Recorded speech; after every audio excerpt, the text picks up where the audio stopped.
Hello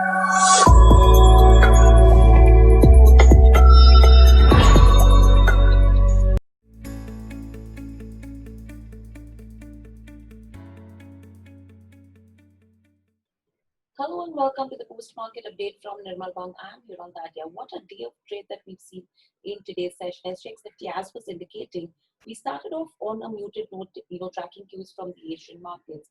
We were gyrating between gains as well as losses, and there was no real direction, no such direction that we were able to pick up. However, we ended in the positive for the fifth consecutive session, and clearly, if you go to see, Nifty was just a point shy of the 10,800 mark in terms of ending. Sensex saw gains of almost around 187 points, which translated into say almost around 0.5% in today's session.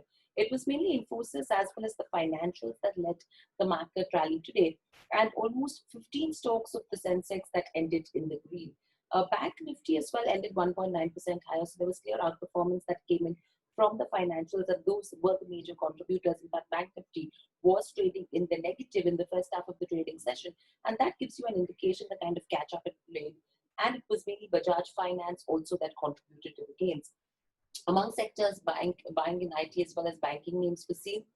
Broader markets also outperformed the benchmark indices in trade. If you talk about the biggest underperformer today was the metal index, which ended lower to the tune of almost 1.7%. In terms of index contributors, you had ICICI Bank, Infosys, Bajaj Finance, Axis Bank, as well as HDFC that led the rally today. And a lot of volume built up was seen in Bajaj Finance, IndusInd Bank, Reliance Industries, Axis Bank, as well as ICICI Bank. Let's understand the stocks that hit a 52-week high today. So RIL, TCS, from Nifty 50, Alkyla Mines, ITI, Syngene International, a few of the other names that actually hit a 52-week high in today's day of trade. Overall, apart from these names, let's understand the top gainers and losers.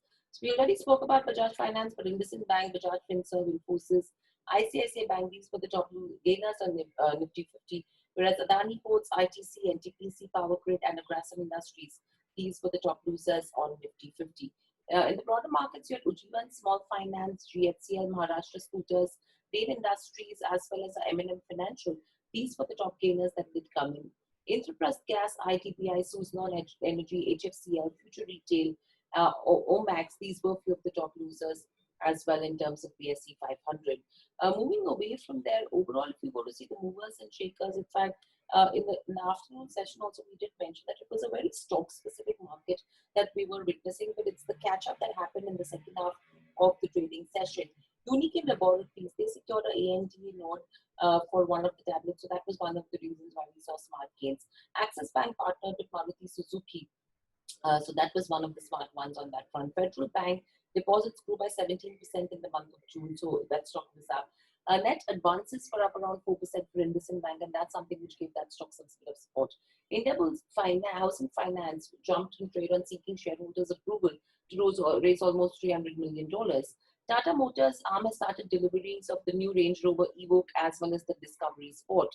NBCC, despite reporting a 42% drop in terms of Q4 consolidated profits, it did recover in today's session. So there was a lot of resilience that did come in from that counter. TCB Bank, again, it's the highest that the stock is traded at in the last 2 months. And on the financial names as well, it was Bandhan Bank as well as IndusInd Bank that actually led the gains on Bank Nifty.